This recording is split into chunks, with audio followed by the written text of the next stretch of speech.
নমস্কার, আমার চ্যানেলে আপনাদের স্বাগত। আজকে কত সুন্দর রেসিপি নিয়ে এসেছি, তালের পিঠা।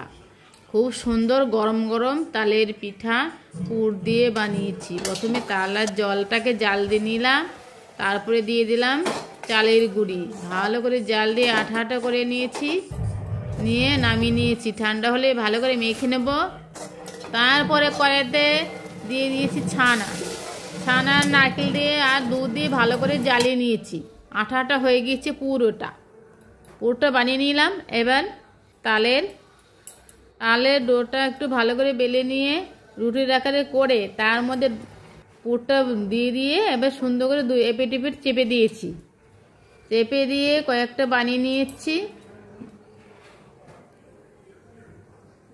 খুব সুন্দর লাগবে। এই দেখো আরেকটা বানাচ্ছি। এবারে এপাশে চেপে দিয়ে এবার ভালো করে জলের মধ্যে একটু লেবু দিয়েছি, তারপরে সেদ্ধ করে নিয়েছি। ফুটো থালা পাতি দিয়েছি, তারপরে সেদ্ধ করে নিলাম। দেখো হয়ে গেছে, খুব সুন্দর। Thank you. ভালো লাগলে লাইক দেবে, সাবস্ক্রাইব দেবে, কমেন্ট করবে। Thank you.